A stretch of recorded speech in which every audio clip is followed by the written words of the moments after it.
Allahu Akbar, Allahu Akbar. Allahu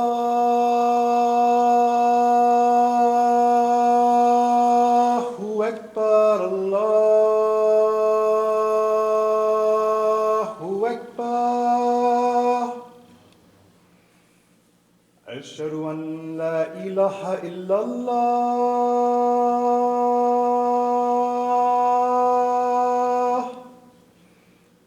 Ashhadu an la ilaha illallah.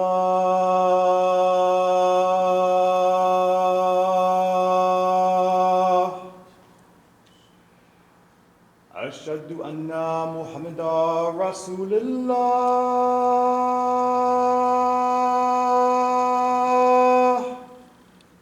Ashhadu anna Muhammadan Rasulullah.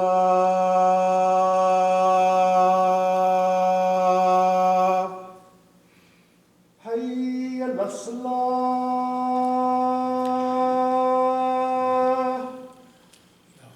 Hayya ala-salah.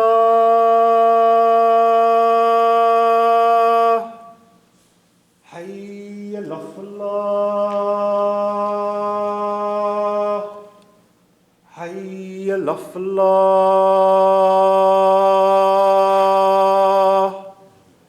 Allahu Akbar, Allahu Akbar.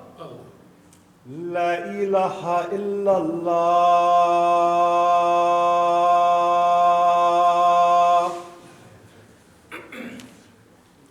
Bismillah ar-Rahman ar-Rahim.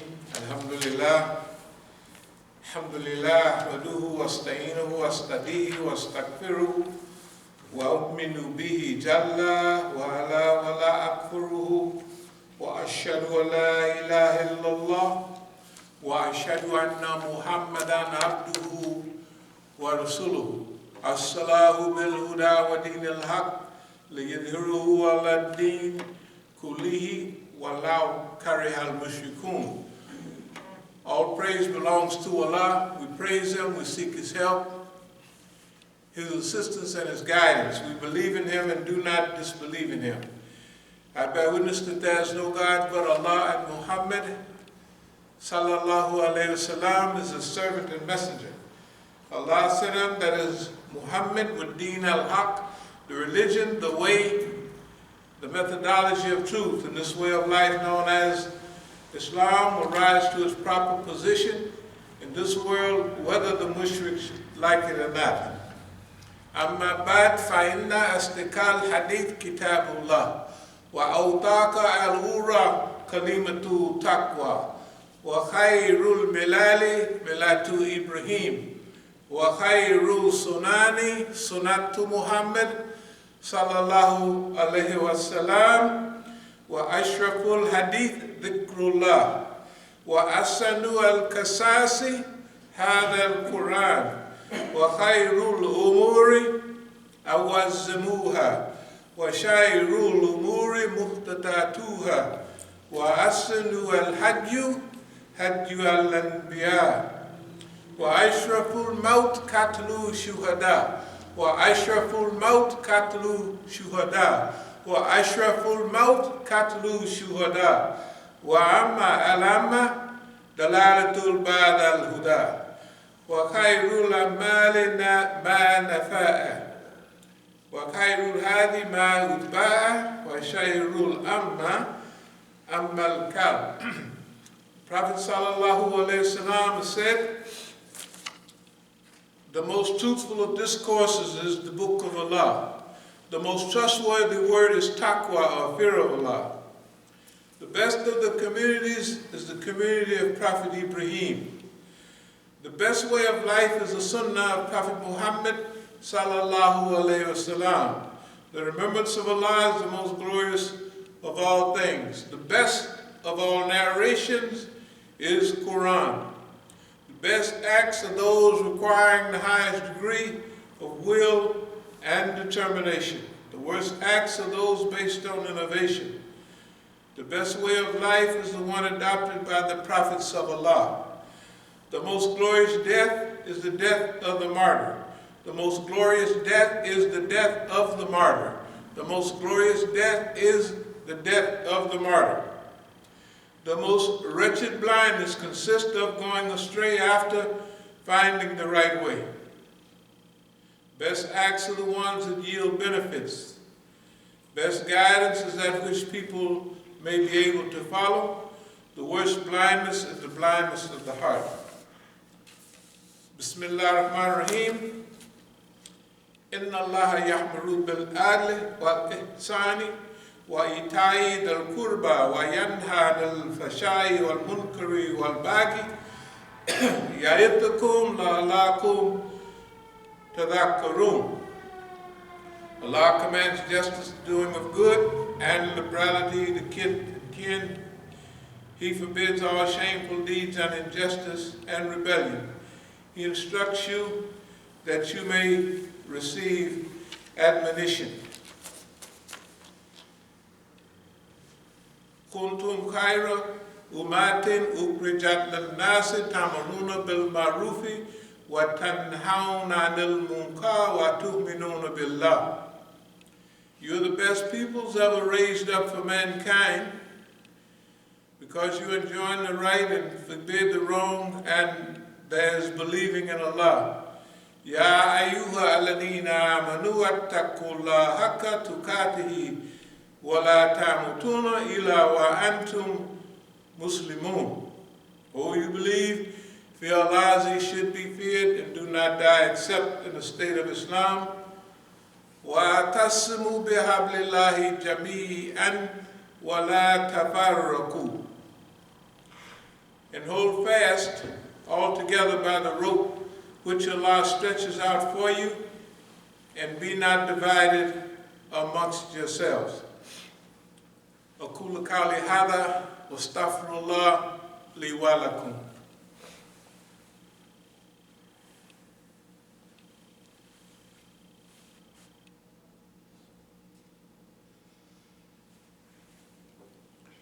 Bismillah ar-Rahman ar-Rahim. Alhamdulillah.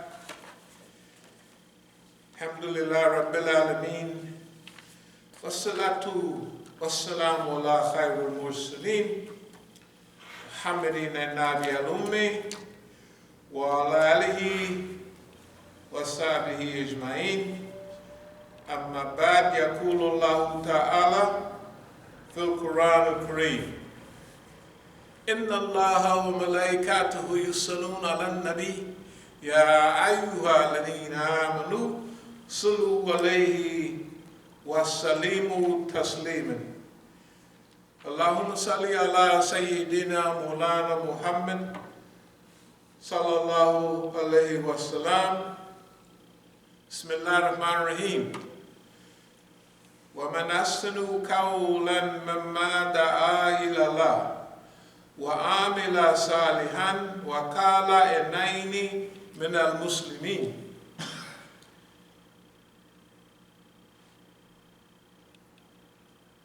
وَلَا تَسْتَوِي الْحَسَنَاتُ وَلَا السَّيِّئَاتُ ادْفَعْ بِالَّتِي هِيَ وَأَحْسِنُوا فَإِذَا الَّذِي بَيْنَكَ وبينه دعوة كأنهم ولي حميم.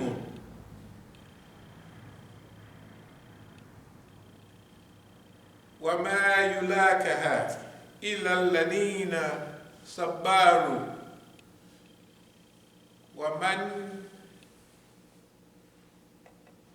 يلاكها إلا الذي Dhul Hatim Adim.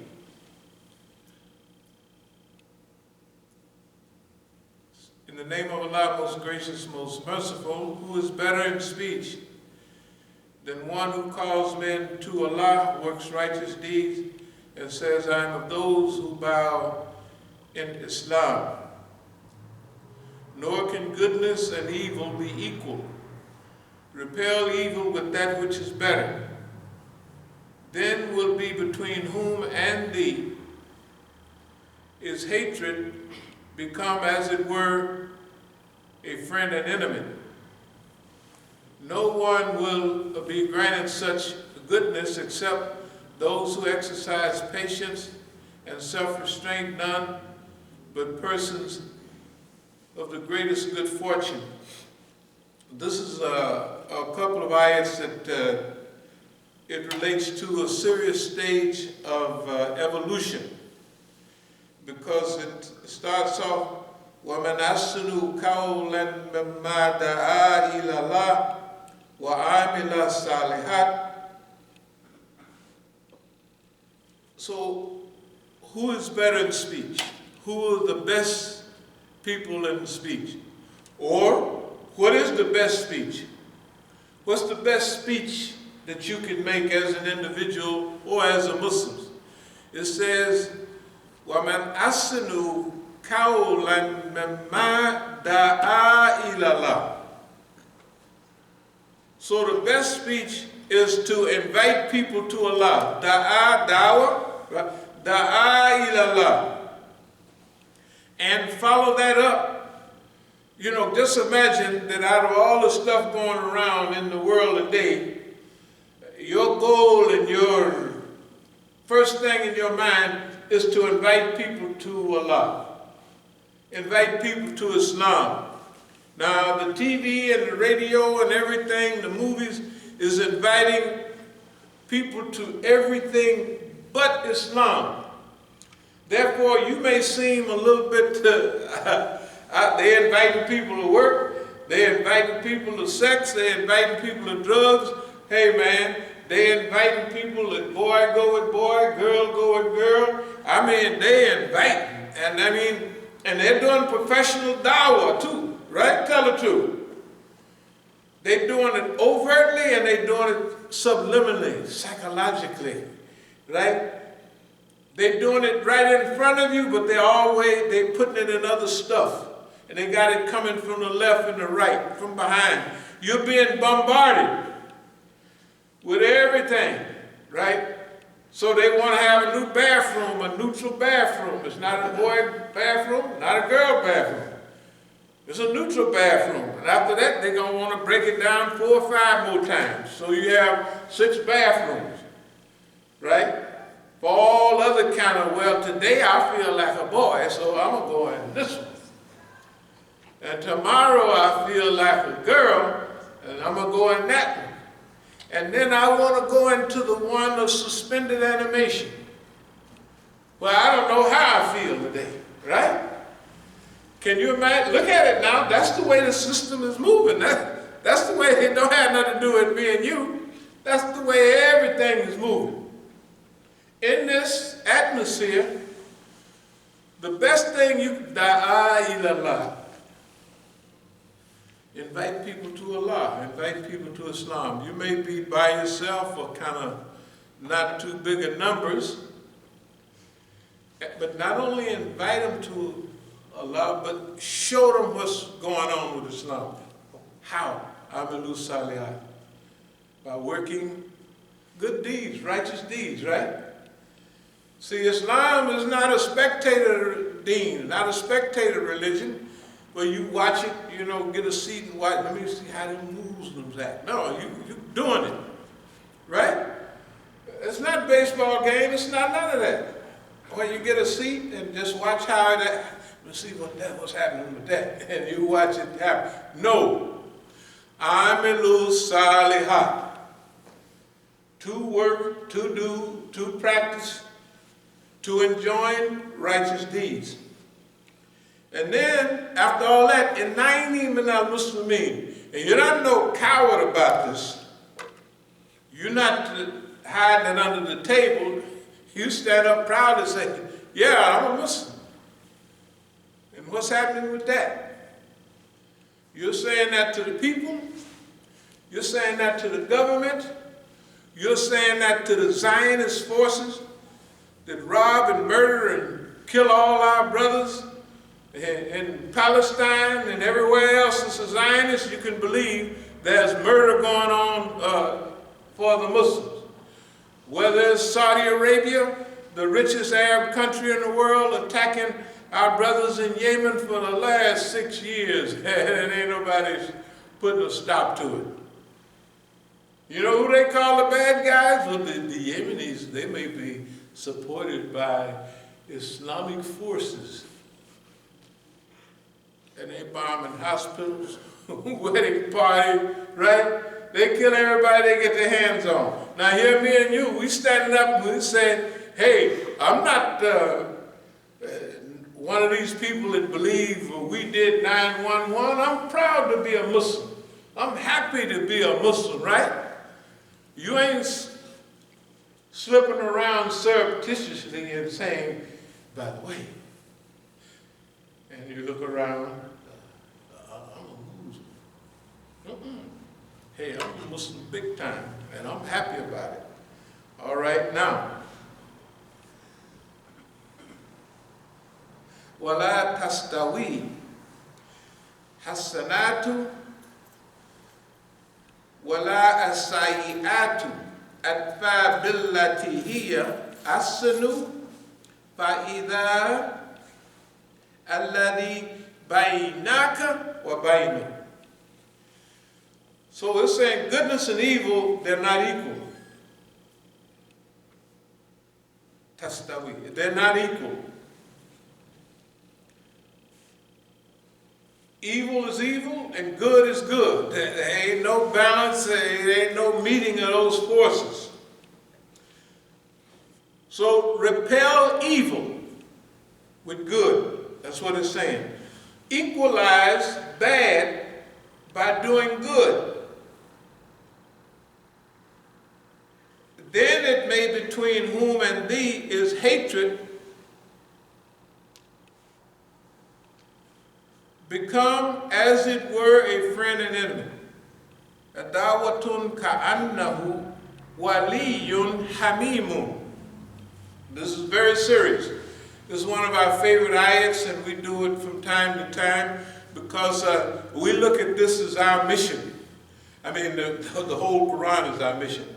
There are certain specific things at a specific time that just jump out of you, jump out from the Quran. So, then it was between whom and thee was hatred become as it were a friend and enemy. Months ago we used this for white folks, you know, because at that time they was having a lot of heroin and opiates, killing a lot of white people. I mean, and usually it had been killing us. But can you imagine a couple of years back, 2015, it was 70,000 white folks being knocked over by what used to be killing us 5,000 or 10,000 years. So as Muslims now, we have to be sympathetic, right, to that cause. So that's why this is a very serious. It may be between whom and thee was hatred become as it were a friend and enemy. It uses the word adawatun ka'annahu waliyun hamimun. You know, wali, you get married, you got to have a wali and all that, right? So a wali is like an attorney, an advocate, somebody that goes out on your behalf. So it's saying the Muslims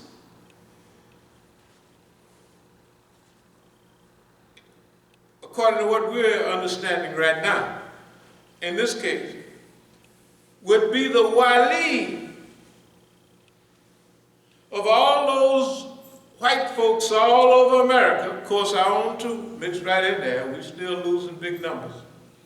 But for a while, their numbers had shot up. Can you imagine? It was more white folks dying of OD. And the white folks was cold about it. You know, that Narcan that bring you back, you know, and they was bringing all the white folks back, you know what I mean, stopping the effects of that heroin. And the white folks was mad. Hey man, I like where I was. They didn't want to be. Can you imagine? You didn't see the stuff on TV. The white folks was mad. You bring a Negro back. They said, boy, that's good. That's good. I'm glad. Well, white folks, they said, man, I like that knob. I like that good old Haran that was kid that about ready to take me out. Hey, I was gone and happy to go. Right? For that type of people, waliyun hamimun. Hamim is warm water. So it's saying that the people that you and them was hatred and animosity, right? Between would become your warm and intimate friend. Then it goes on to say, and no one will be granted such goodness except those who exercise patience and self-restraint, none but persons of the greatest good fortune. So, that's our mission here in America. I have one of our old flyers from Oakland. Masjid al-Islam presents a series of lectures. So this is April 1986, all during April and May. Drugs and their effects. This is our masjid in Oakland in 86, that was a while back, 35 years ago, right? So we didn't just get started in this. And it has drugs effects on the individual, on the family and friends, on the community, drugs as a means of exploitation and control. How can we save ourselves and our community from this deadly and dangerous element? So, in other words, drugs is not new to us. And it wasn't new to me because that happened to be, at one time, not heroin, but other drugs, you know, stuff like that. You know, you can make a good living. You know, and in those days, you could make a super good living. Not like the poor people. Poor people sell drugs, they sell drugs and they just don't even have no car. Right? In the old days, when you sold drugs, you know, that's when boss man, the system, wanted to turn everybody out on drugs. Now I'm talking about beyond 50 years ago. Well, let's say 50 years ago, around 66. This is the height of when things was began to jump up and down here in America, right? So they had to stop it. So drugs, and now I sold marijuana and cocaine. I didn't sell no heroin, but all my friends sold it, and they got pretty rich. And I did pretty good myself. In fact, we had an organization called East Oakland Enterprises. And East Oakland Enterprise was an organization that was really black orientated. And what we wanted to do was we wanted to spread the wealth in the black community. That was what we wanted to do. And we did it. You know, we did it. We did a pretty good job. So that means that we wasn't like Superfly and all those guys. We had a mission.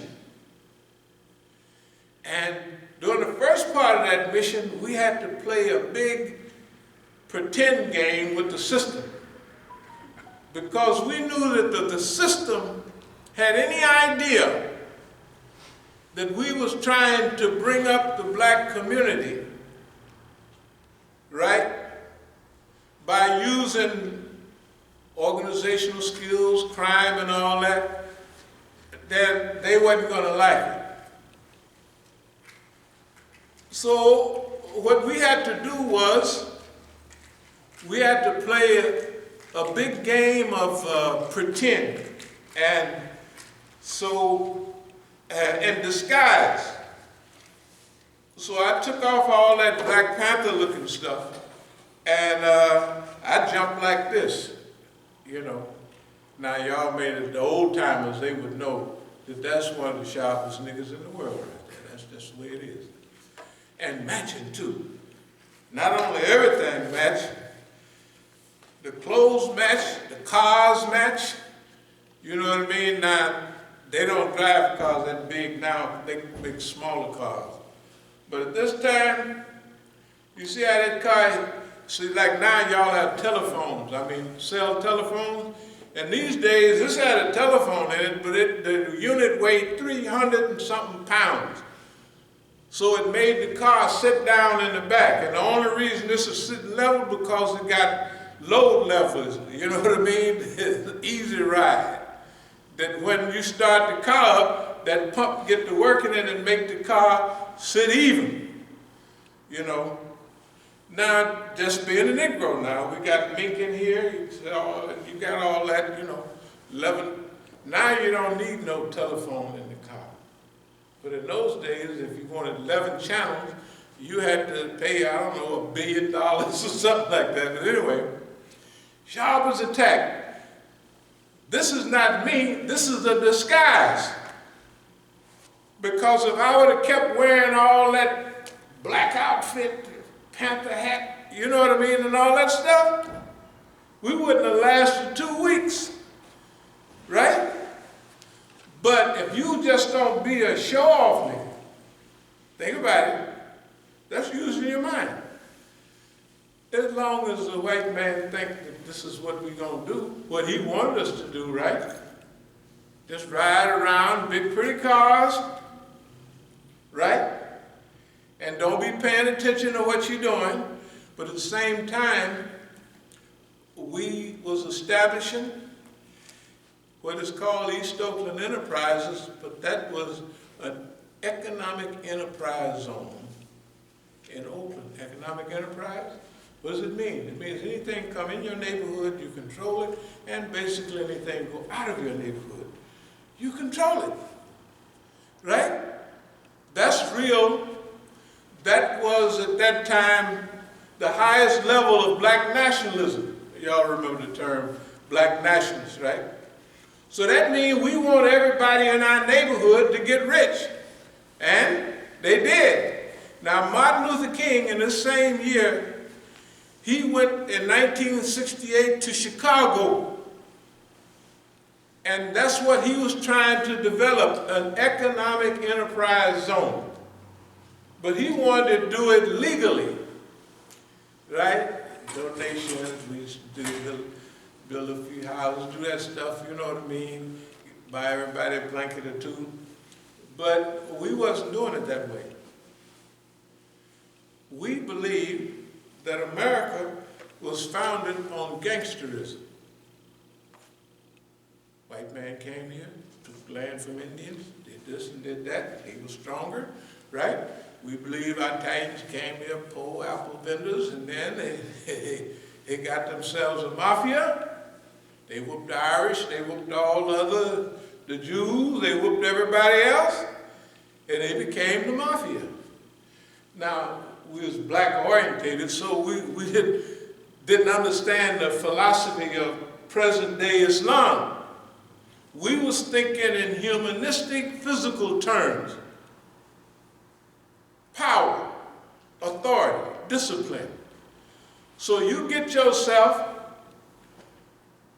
people, money, organization, and you start rolling, and pretty soon, Oakland changed.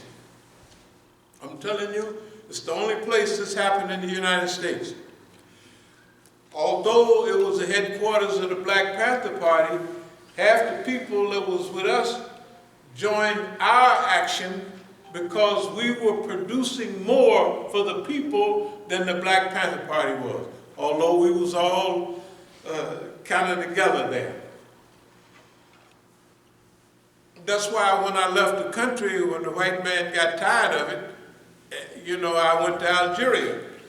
And well, I had to go to Algeria or go to jail. You know, so what I'm saying is,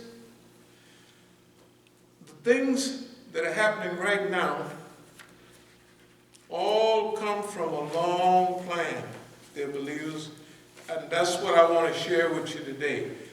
If I'm a little long-winded, I'm going to ask you to just do yourself a little prayer and head on out, because I'm going to try to take my time, and I might be here a little bit. This is I had subpoenaed a lot of my record years ago, and this was from the 1960s, and it has, the first part has my jail appearance. This is 1967 right here, this one. And there's several pages, as you can see.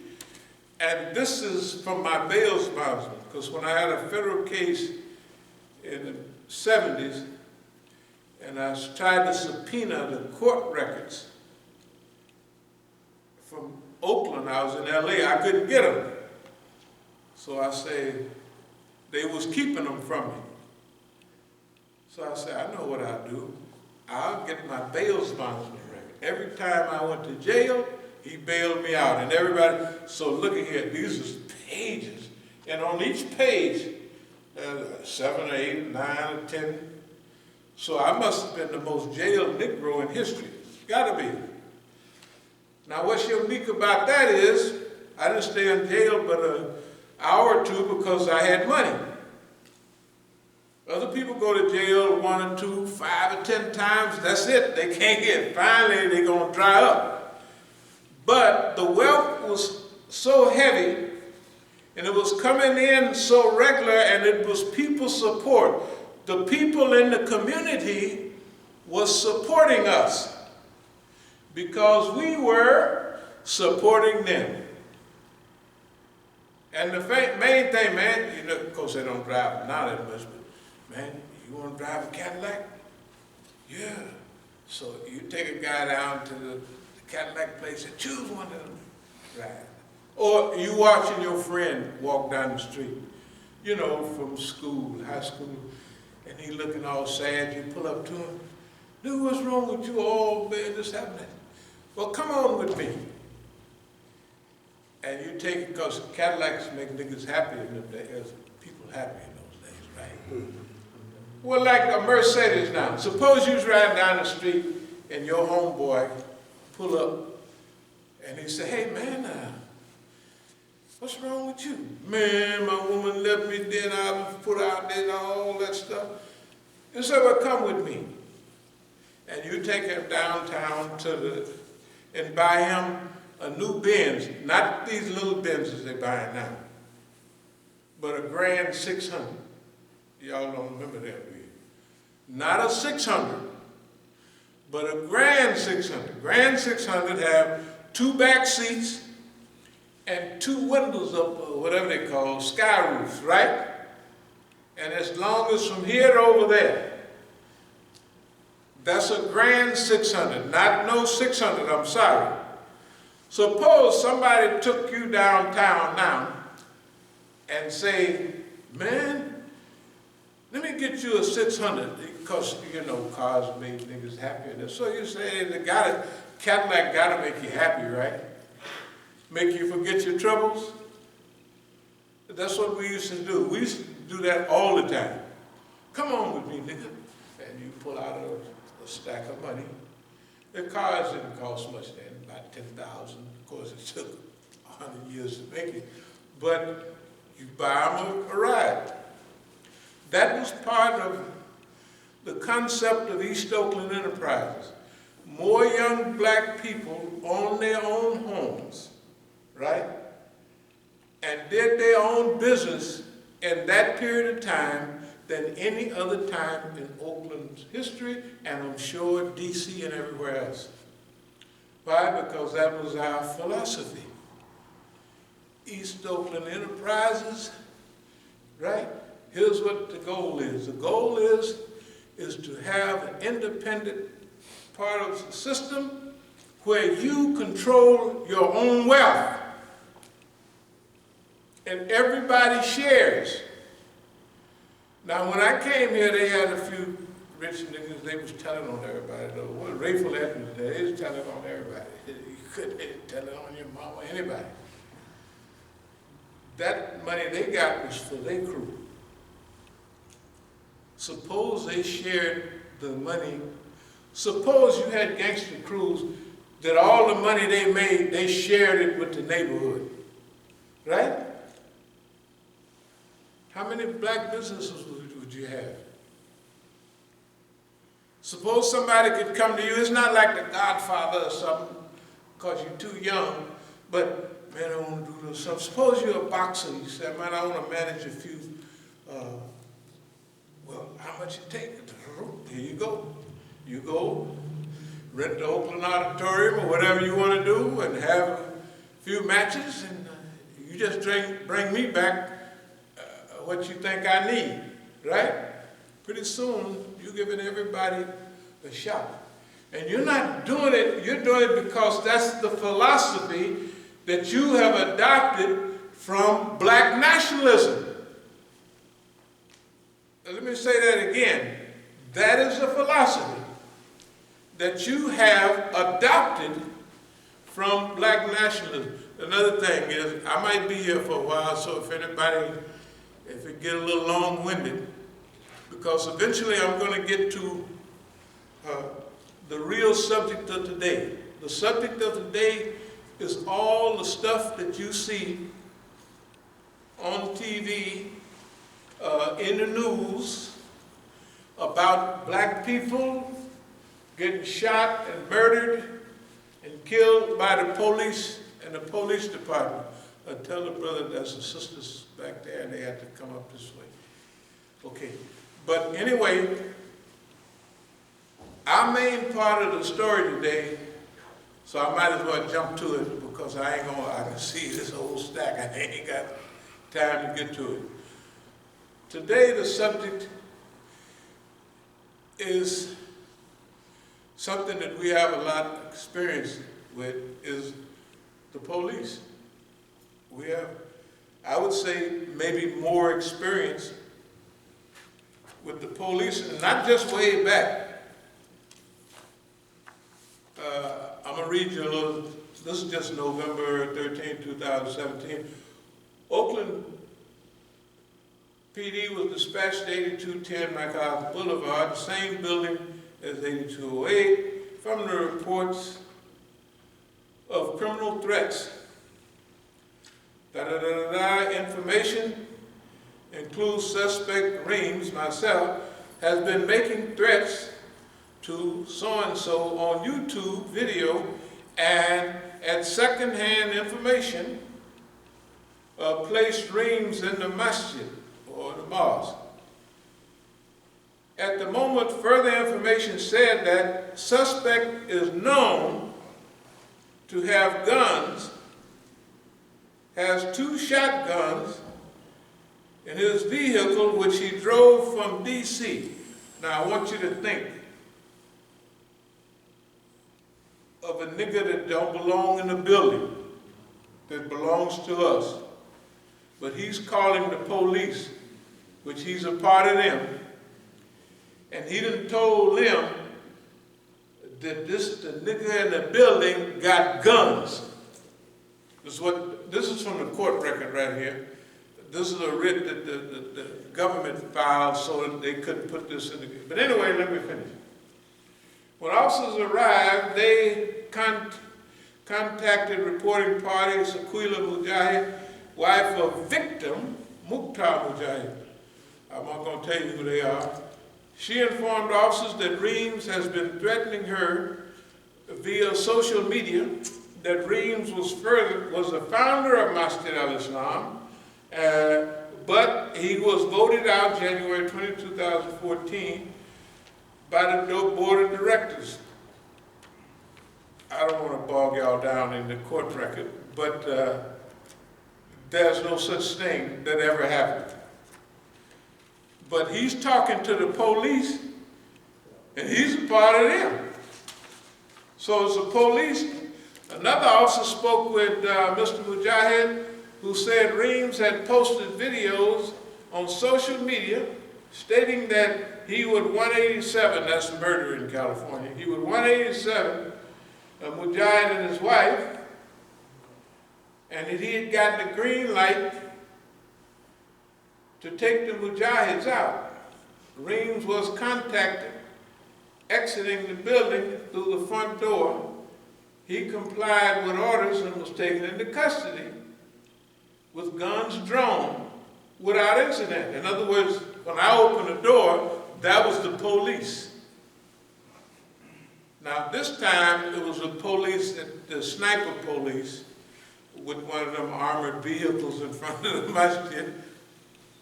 And they had not only the sniper rifle pointed at me, but another 10 or 12 police, right? So what I'm going to tell you means that I have experience with the police. I have a record here where I was arrested every other day for years. So I had a professional bail bonder, and whenever my name showed up or whenever I called him, he would come right across the street and get me out. Year after year after year. Why? Because the police did not like what we was doing. And that we was doing it in such a way that it was hard to deal with. We wasn't the type of Negroes that was wearing an outfit that called themselves black nationalists. We was doing black nationalism. We was helping the neighborhood. If you wanted to buy a house, go and buy your house, right?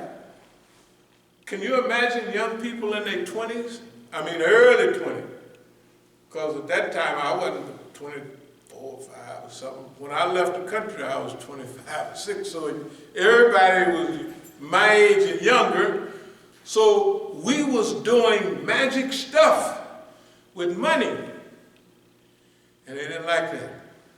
Also, we were organized. And we looked out for each other, right? And we pretended like we was Negroes, wasting money, spending all our money on big pretty cars. That wasn't what was happening. That was a disguise. So when they found out about it, now imagine, I got paperwork to show you. Imagine I come out of prison years later, I open a masjid in Oakland, la ilaha illallah. You think the police is going to change? Heck no. That's the same Negro we've been trying to get rid of all this time. Now he done got the Holy Ghost, and he done got full of religion, and he's going to do the same thing he was doing before, except now it's going to have a religious veneer, right? All of a sudden, he's telling the people that he was involved in drugs, and they all know it. But drugs is something used by the system to manipulate and to control you and to destroy your lives. And guess what everybody knows? This nigga is a professional. He know he was in it. All his friends was in it. He saw the social, psychological implications of the whole community. So therefore, they was even more hateful then. We got paperwork to show that when I came out of jail, the government said, we don't want you to do no Islam. Remember that? That's what it says. I got all the paperwork.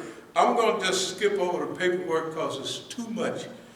You know what I mean? And we've went 2-3 hours. What I want to talk about is a diversion that's going on. Here's what the diversion is.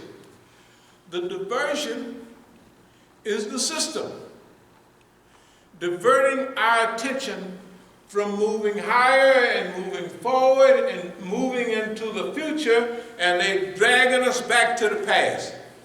How they doing that? Everything you see now is a blast from the past, back 50 years ago, right? Think about it. In every movie you see about movement takes you back 50 years. Let's try to explain it. It was a nice movie about Lady Day. What's her name? Lady Day. Strange Fruit. Y'all remember that Strange Fruit? Well, maybe y'all don't. Huh? Yeah. Billie Holiday. Billie Holiday, Strange Fruit. Black men hanging from a tree, right? Blood on the leaves, blood on the vine. The FBI didn't like us singing that song. That's where all of the trouble came from, right? Y'all see, there's a little movie about it here recently, but it's real. It's real. The government didn't like that record. because it was too true about black people being manipulated and being oppressed, right, by the system. Okay, you probably saw another movie just come out the other week, Judas or something like that. Fred Hampton, remember Fred Hampton? Y'all are a little young, so you may not remember. Fred Hampton was martyred in '69. Fred Hampton was a good brother. But Fred Hampton came out with this Rainbow Coalition. Poor black people and poor white people from down south working together. Let me say that again. Working together, right, to solve their problems, which was the rich white system. You see what I mean? So they killed him, took him out. And they now have a movie about it, Judas. Something like that. I don't know, Judas Factor, I don't know. Y'all know what a Judas goat was, right? Okay, I'll remind you. The white man has a pen where he keeps his goats and they let them out to go eat grass and all that. Then, when it's time for slaughter, they have what's called a Judas goat. A Judas goat goes around and collect all those lambs, right? And they bring them into the pen. There's a trap door down at the end that the Judas goat is trained to go out of, and he done trapped all the other goats, the other lamb, for slaughter. That's where the word Judas goat come from, because it don't have nothing to do with Judas in the Bible. It has to do with Judas as a real personality and that goat practicing the process of slaughter. So in our society, Judas is one that goes around and traps all the Negroes, snitches on them, tell them, do all kind of stuff, and traps them, right? And he go out the other side and go on about his business and trap somebody else. Okay, let me run a few more things here. The police report notes that Forms did not have, they just took all the property to say, okay, it's all right for us to do that. Myself and some members that there was a previous arrest of subject with a gun. I didn't have no gun because I wouldn't be out on the street if I had a gun. But they just put it in this report. Now this report is, you know, when you order your stuff from a trial, you know, okay. And the discovery. This is the discovery that I'm getting all of this from. Upon arrival, OPD contacted. The point is that here's a Negro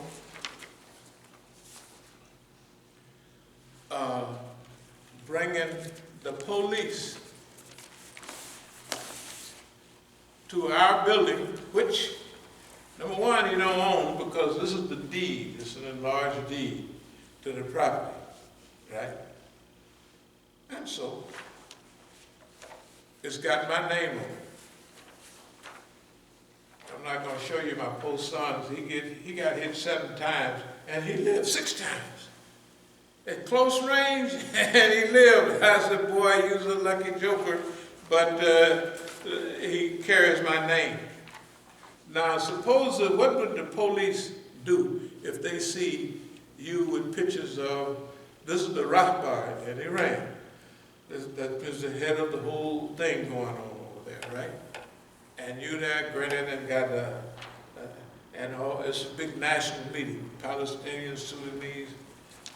And suppose the people like you so much that they put you on the front page of their political newspaper. Why? Because it's instructive. And it's telling them, Wilayat Faqih, their system of government, is a protection against global domination. Suppose right here, You have programs how to punk the FBI. Now, you know, I know y'all don't go around and talk about the FBI, especially call them a bunch of punks. Very few people go down to and call the FBI what they are. A bunch of sweetie pies, a bunch of sissies. So, now if you want to see a Negro on the side, this is Mukhtar having the police arrest me, and you can see Masjid al-Islam right there. They don't have a right to do it, but they're doing it. That's what I'm trying to say. They don't have a right. It's like if the police came and arrested me here, they wouldn't have a right to do it. They would be doing it. I'm not going to talk about our good friend Imam Jamil Al-Amin, but this was, and I'll get to what we're talking about in a minute. This revolution from Egypt to the Americas, right? Oakland and the American Islamic Revolution. And I'm talking about this again because we're getting ready to go back to Oakland and we're going to institute all the things we've been talking about on and off for a while, because we've been waiting for a sign and a signal to see where things are. They have been visibly shooting and killing black people all over America like flies, men and women, isn't that right? Okay, they've been doing the same thing to us, but we've been sliding out the side. Not because we're not having contact, but we're having old folks contact where we know how the system works and we know what to do. Like, we talk plenty of trash, but we wait till they get us in the handcuffs, get us in the back seat, then we open up, talking about their mama and everything, right? Yeah, everything. And they all got the little recording right there, and we just steady rolling. And we building our case against them. But we're not gonna, when they say, come on out, I just say hands first, body second. In other words, these are my hands. You can't shoot because these are my hands, because they got 12 police cars in front of the masjid at 12 o'clock at night, right? Our masjid, and I've been staying there for 40 years. You see what I mean? But it don't make no difference. We know how the system works. We're happy to be here, you know, not just to live a long time, but remember, King said, longevity has its place. So our goal has been from day one to trap the system in its own crime, in its own criminal behavior. And thanks to Allah, we've been able to do it. Now the government, this is about 10 years ago, they got mad. So they put out this Oakland Revolution from Egypt to the Americas. Oakland and the American Islamic Revolution. Then they got Imam Jamil, they got Imam Luqman, and then they got me. Now I want you to think about it. Where is Imam Jamil Al-Amin? He's in prison. He's been there over 20 years now, right? He's going blind. His health is failing. And we was the main one helping his whole case. So we want to get back to his case so we can get him out so he die outside. A free man instead of inside. A prisoner of a system who set him up and put him in. And then Imam Luqman. He was set up in Detroit, right? Y'all remember that case? Imam Luqman, this is Imam Jamil's friend. They just murdered him, that's all. How did they murder him? They had the guy come, the brothers come by and pick up some computers, laptops or something. Okay. Some of our brothers are not skilled enough. Can nobody come here and say, Imam Musa, we want you to come move some computers from here to there? So I ain't going, I don't have nothing to do with it. Right? Because I don't want nothing free, like no computers. I don't want to get involved in no crime, because you're opening the door, right? So they shot him and killed him. And then they have me. Now that means, nigga, you next. We got your 2 homeboys, and you, nigga, are next. Well, we don't believe that. We believe we had a mission. And our mission during this period, like we had a mission before, it was to show the world that black people can be successful. They can own their own businesses. They can own their own shops. They can own their own stores. And they can have, in a criminal-infested community, a semi-paradise where they control the music and the flow of everything and everybody getting along. When you look at the news, you think Oakland was full of crime. Not in those days. That's why the party could develop there, because everybody liked each other, right? Everybody liked each other, so everybody got along. And Oakland was different. Oakland was 400,000 people. Like D.C. used to have 500,000, now it's 700. But it was small enough to where everybody kind of knew each other, even on different parts of town, right? And each neighborhood just needed a local type of structure and leadership, and people could all of a sudden begin to thrive. That was our goal then. That was almost 50 years ago. It was. And it worked. And all this other fancy stuff is a disguise. We had to upgrade that for modern times. When I mean upgraded, we had to put things on a bigger and on a better level. Because in order to carry out a serious mission, you're going to have time to do it. Usually, you have to have time to do it. So we have to have time. So when we kicked off Masjid al-Islam in Oakland, we had some ideas, and they all written down, you know, get organized, do this, that, and that. Then as we got to moving, we realized that we had an enemy that didn't want us to progress. And who was the enemy? The same one didn't want you to progress in nothing, is right back to try to stop you from progressing in Islam. The same one. Okay. Therefore, as we moved on, we evolved.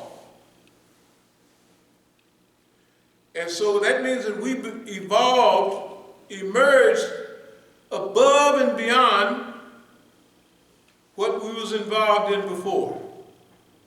And it is a necessary aspect of revolution. We don't say revolution, we call it evolution.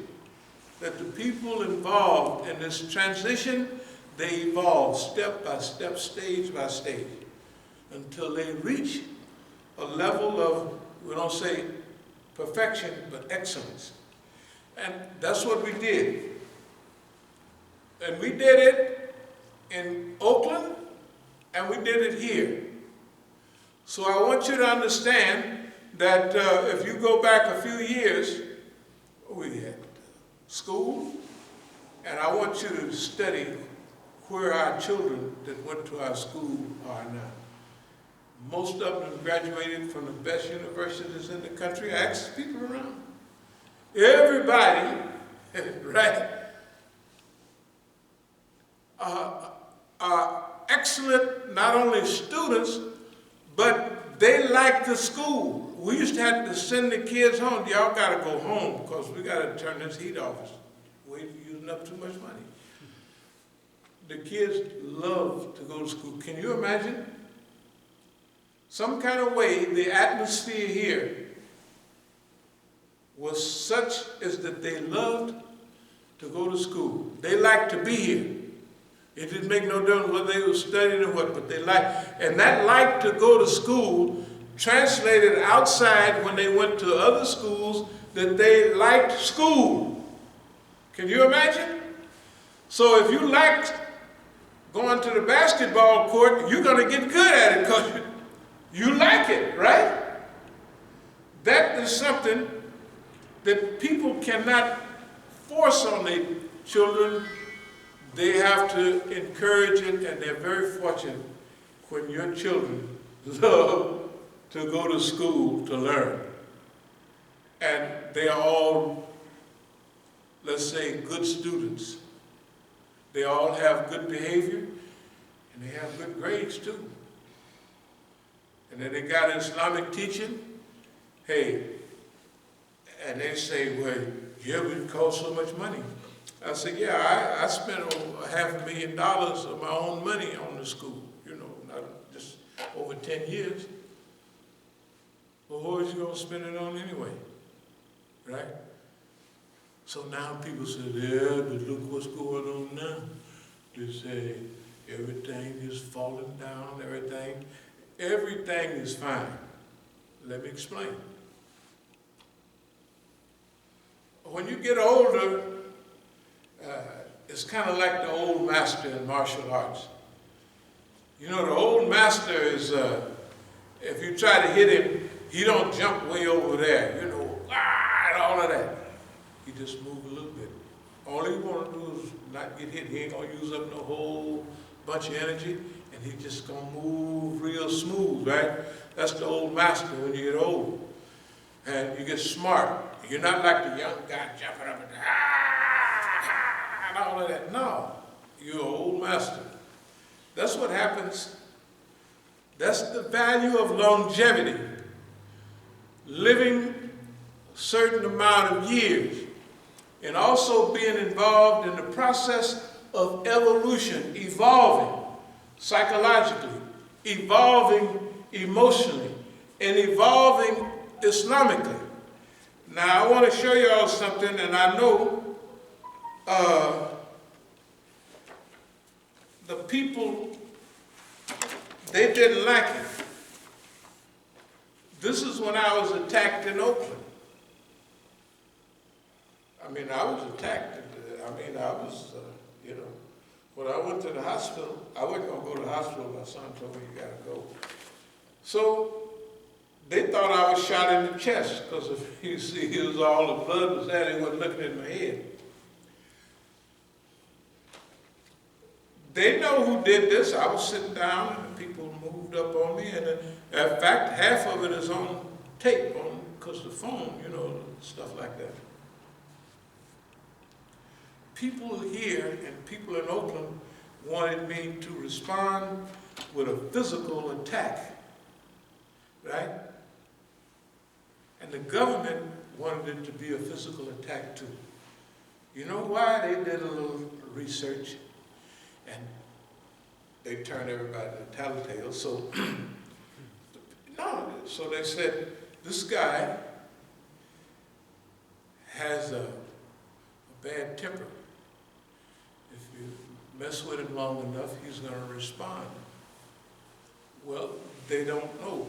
If I could show you some pictures, 60 years ago, I looked at a picture, I think I showed it to y'all before, and I looked at this nigga in a bar, and the way he looked, that face, I said, that ain't me. So I started changing. Can you imagine? You say, I didn't start out like this, and then some white man said, what is it when you gain the whole world but you lose your soul? I looked at that nigga, I said, that is one mean nigga. Now, we was lucky. I had all power in the city, and nobody happened to do anything to me at that little mean period. So I had time to smooth it down. But when the police do their research, they asked, what's he about? They said, well, shit. And then the police know when every time they arrest me, I'm talking crazy and everything. So they said, he has a bad temper. All you got to do is make him lose it or do something to him. And he's arrogant too because he's been successful in everything. So that success, they think, makes you arrogant, not humble. Let me explain again. You know, and I'm going to try to condense that. You know that boss man is studying you, and you're studying him. You're studying him. And you know that the people that he's talking to is telling him, this guy, he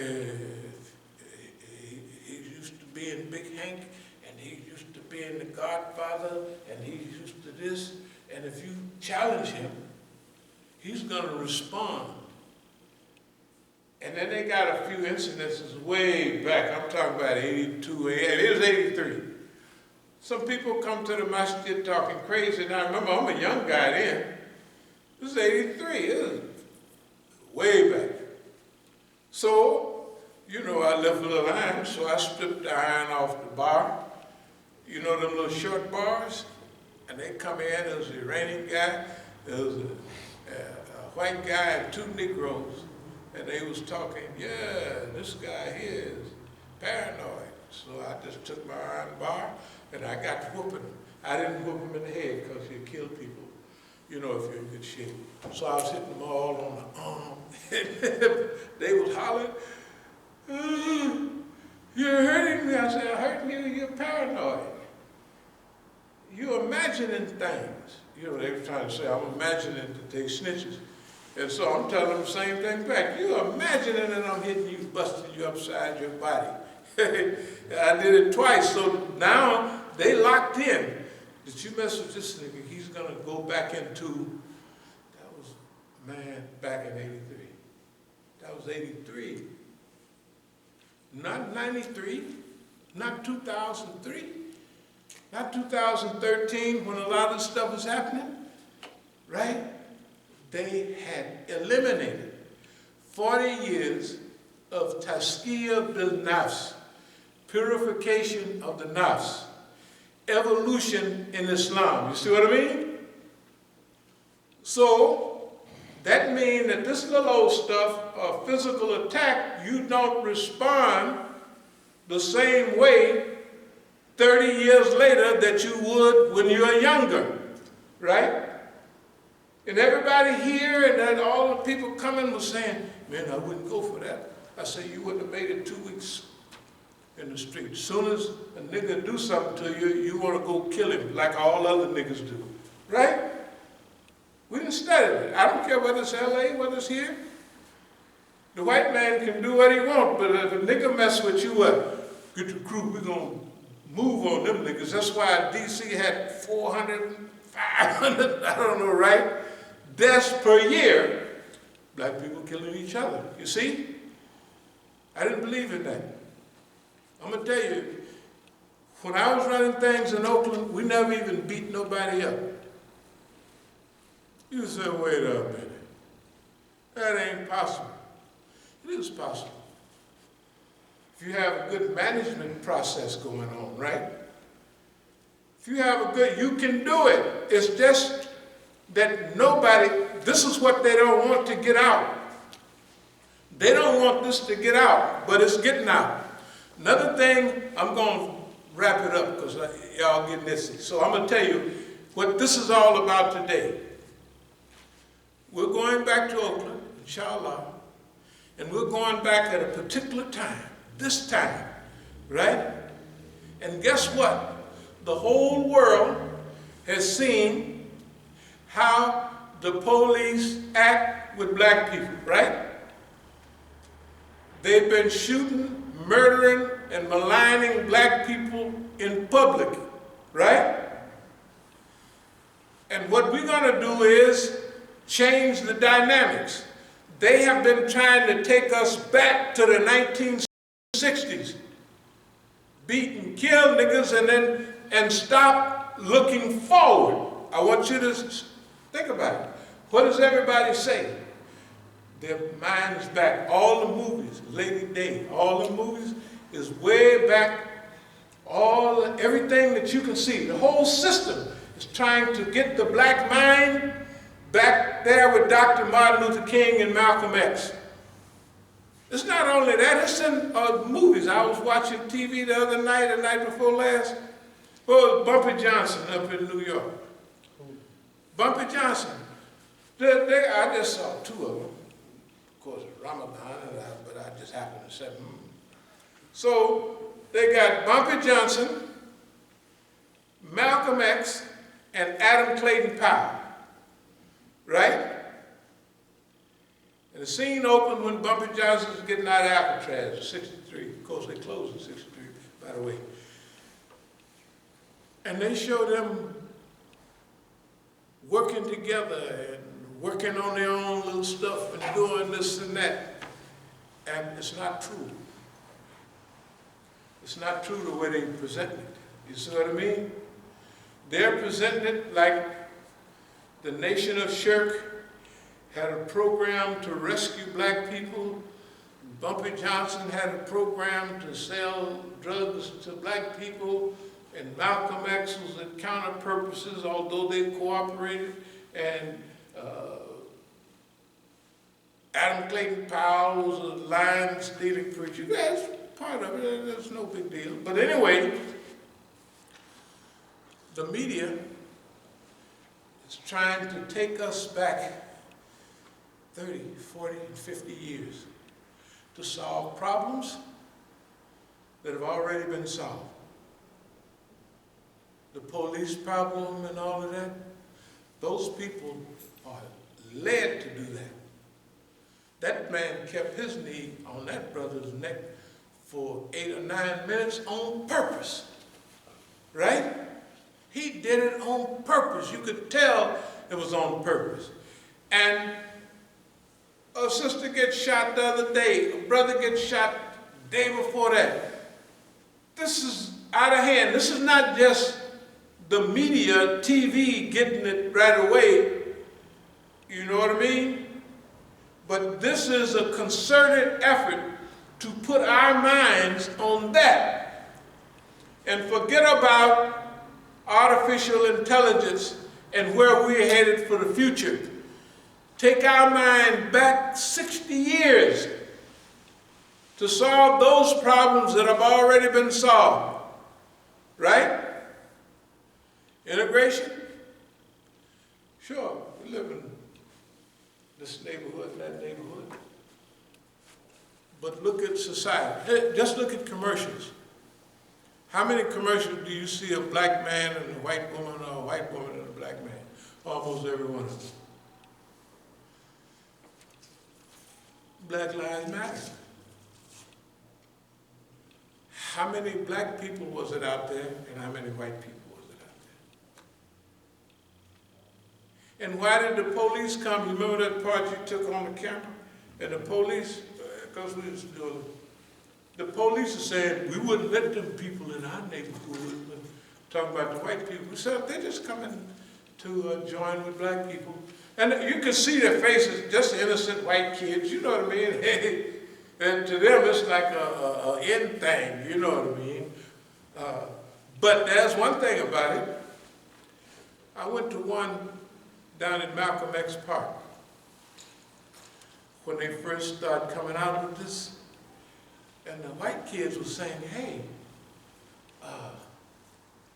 do they really do that to y'all?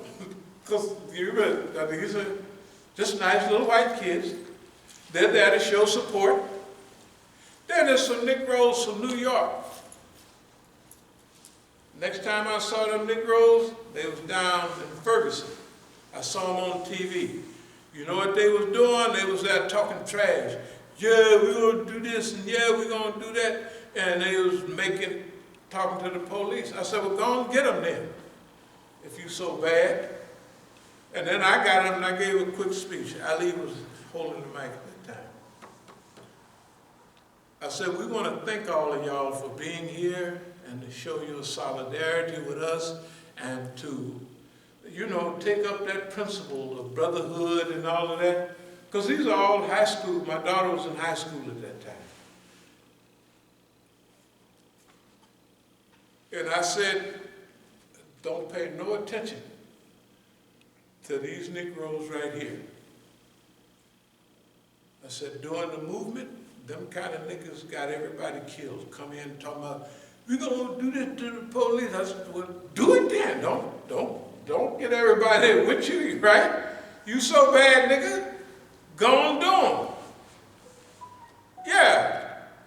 Next time I saw him, I was in California. They was down in Ferguson.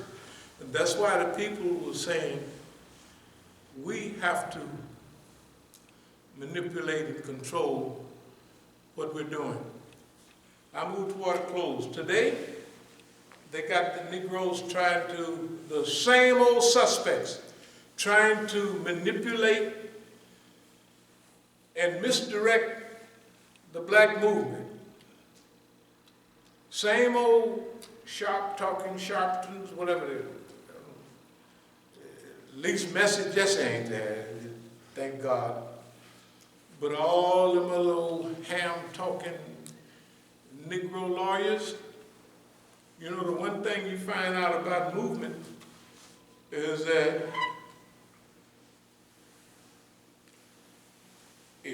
they choose, like movie stars and everything, they choose the famous lawyers. They do now. By the cases they get. They choose them. The government chooses them. And it's a simple process. Hey, you give us JoJo Boy, and then you get 10 free cases. For one, you sell him out, and you got a guarantee you're gonna get rid of, you can let 9 niggas go free and charge them $1 billion a piece, because you can guarantee it. But a lawyer's not gonna take that, right? So, all of these Negro lawyers that you see winning all of these cases and can't hardly talk is because this is a script. Bred, designed in Hollywood. Just like all of those arguments you were seeing, just ask the brothers.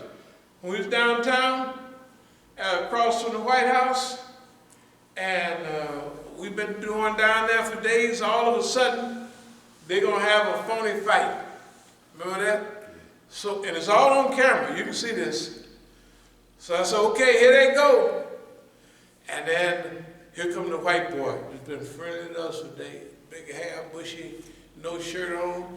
Come get me. And I said, watch it now. They're on the same team. Now here they go. Remember, this is a blow by blow. I said, the government now are going to be there. All the police is over here and they're watching and listening. They're saying, yeah. And somebody throw a water bottle. And the police get to make, I said, now here they go. This is going to be round 1. Something like that. And guess what?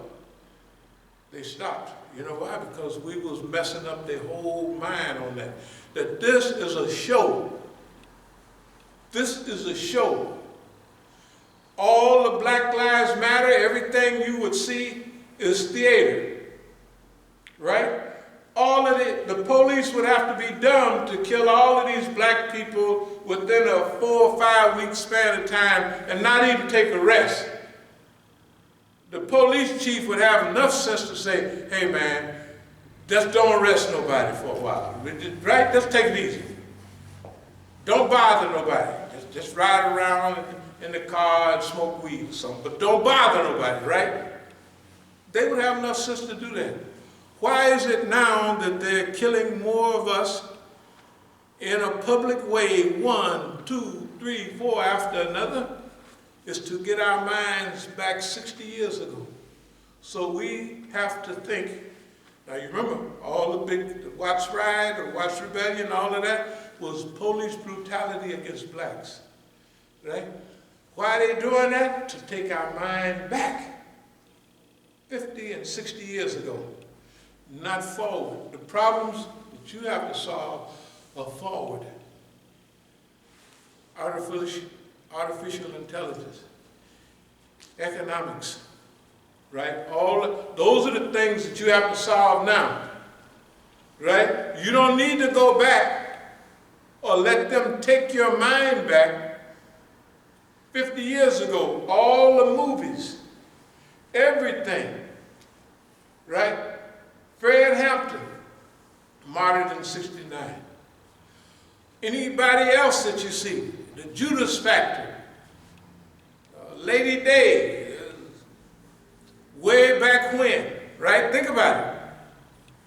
Those movies that you see right now on TV, they got Bumpy Johnson, Malcolm X, and Adam Clayton Powell on the same team.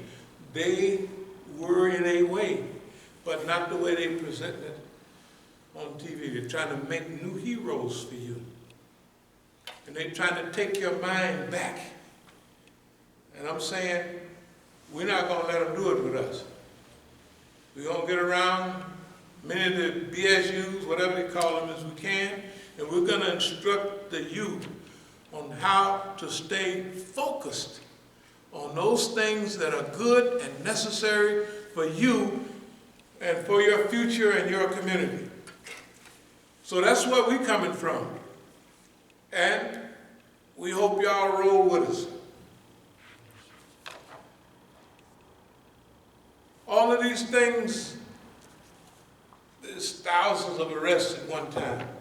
So nobody can say that we haven't been arrested and don't know what we're talking about.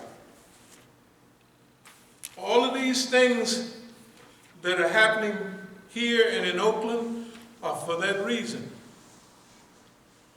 It's so that we will be instructed on how to behave at this time in this modern system and how to translate that behavior into beneficial results for our people. That's our goal. And we ask Allah subhanahu wa ta'ala, we're not going to show you all of these other pictures. Armed intruders attacked Masjid al-Islam in Oakland. They thought we was going to be upset. Imam Musa assaulted. That's again in Oakland. This one right here is the first one when they got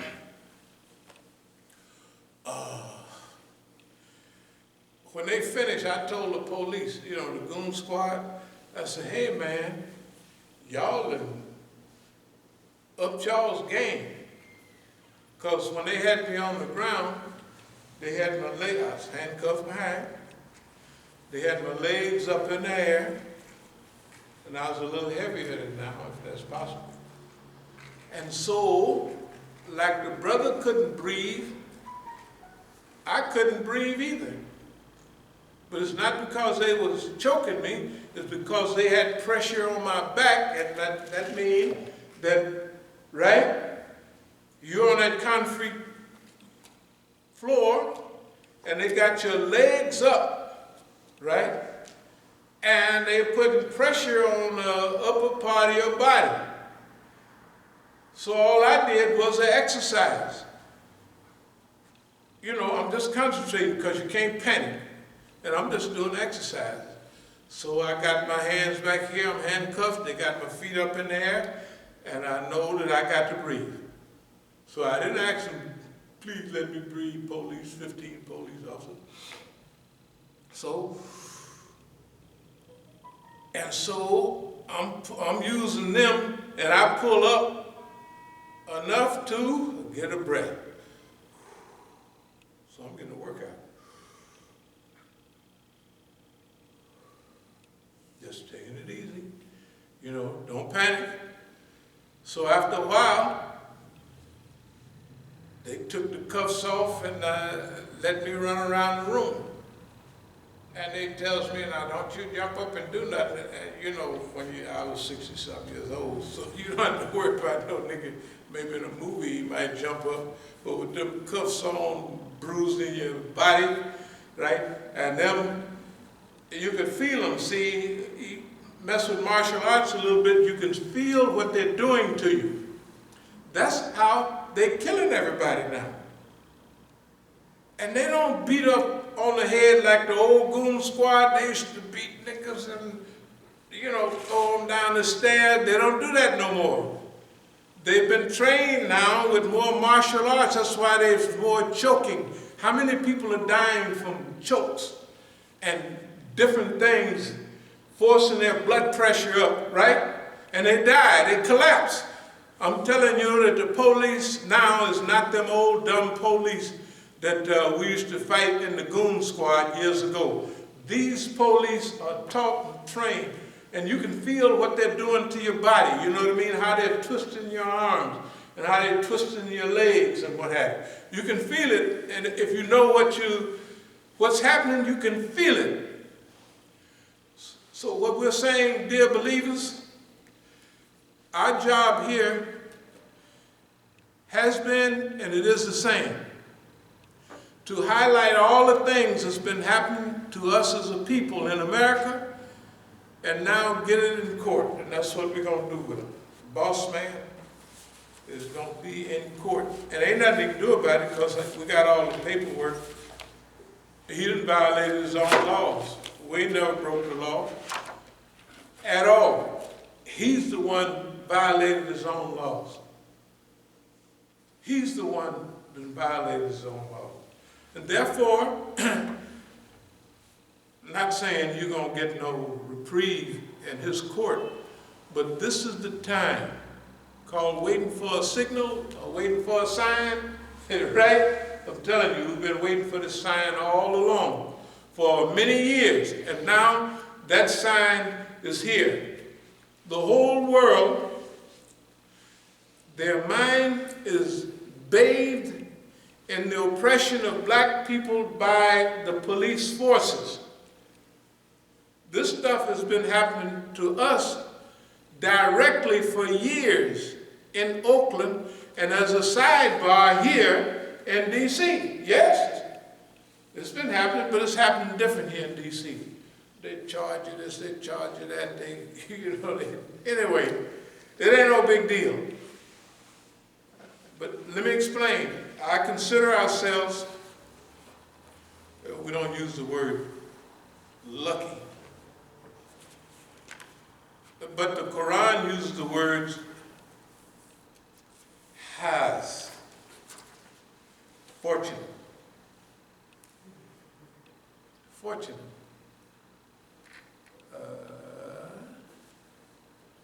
وَمَا يُلَاكَهَا إِلَّا ذُو حَكِيمٍ عَلِيمٍ.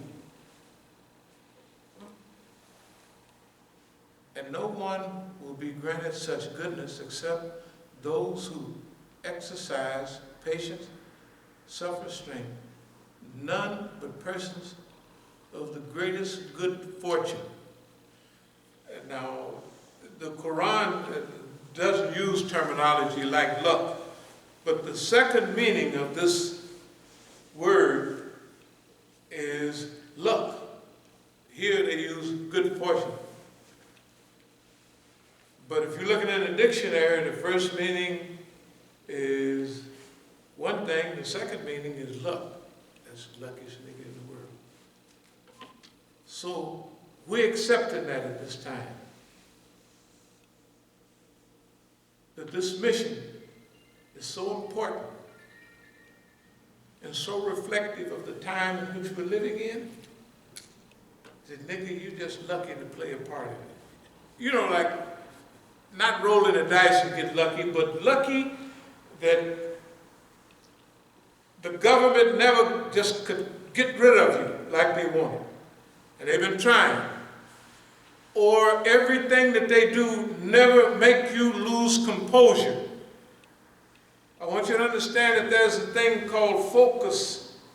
And if you can remain your focus, your self-discipline, your self-control, your self-management, and you can do that under all circumstances, then you can do just about anything, right? You're prepared, right?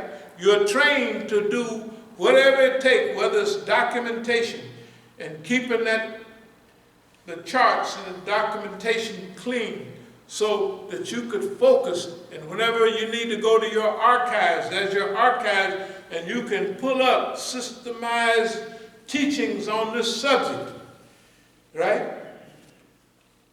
That's what we're trying to tell you that we have been doing all of these years. It's not luck. Now we're going back to the original meaning. It's not luck. It is that Allah is allowing you to play a certain part in a certain mission for a certain time. And the last thing I'm going to mention is our people have not been focused enough. Just like in the 60s, when we all had to run off and go into exile, is because our people did not have enough time to get trained. We were different from other revolutions in China and other places. They had years to go through certain training processes. Shoot, China, the Communist Party started in 1921 or something like that, right? They didn't go on a long march where they lost almost 1 million people till 1935. They had time to learn. They had millions of people to lose, right? We didn't have that time. When Freedom Rides started in 1961, a few years later, they're having open rebellion in the streets, and the government come down, infiltrate our groups, and kill us off. Some they run off. We was with in Algeria. Some they just killed and slaughtered, right? And then sometime somebody get away. It's the duty of that nigga. Did he get away? Is not to stay here, to get off his behind and figure and think and pray and study so that he can lift up whoever want to get lifted up. At least they'll have an opportunity, right? At least they'll have a chance. I'm saying that's what's happening today. And the last thing I'm going to say is all the Negroes running around talking out of the side of their mouth about the Sunnah, and you walk by them and they hold their head up and won't even smile at you. And they're talking about the Sunnah. The Sunnah means you have to smile. If you can't give no brother no sadaqah or zakat, right, what you supposed to do? Smile. At least give a nigga a smile. Look, we got a big job here. Because that criminal crew, Saudi Arabia, has infected America, England, Africa. The whole world has been affected by that Saudi move. And they got people thinking it's 1 or 2 hadith you stick to them, and that's your whole religion. Right? That's your whole religion. Hey, they can think and believe all they want. We're not with them. We're not with them. We know who our enemies are. It's not the other Muslims. Unless they were, it is this, the Zionist flavored system, colored system here in America. It is the disbelieving United States government that will hire a white man, a nigger woman, or anybody else they want to lead you off to the slaughter. Judas goats, both of them. Isn't that right? I'm going to close with this. That nigger woman down there at the White House, they're talking about, she's from California, you know. They're talking about how nice she is. She was the Attorney General in California. You know what her job was? We're going to put all the mothers in jail if their children don't go to school. Something. I said, boy, they got old Kamala. That's her name, Kamala. Boy, that girl is serious, right? And she just talking so sweet, you know. Well, anyway, voila. We seek our refuge from anxiety and grief. We seek our refuge from lack of strength and laziness. We seek our refuge from cowardice and niggardliness. We seek our refuge from being overpowered by debt and the oppression of men. O Allah, suffice us with what is lawful. Keep from us what is prohibited. With thy grace, make us free from want of what is besides it. Ameen. We come at the salat.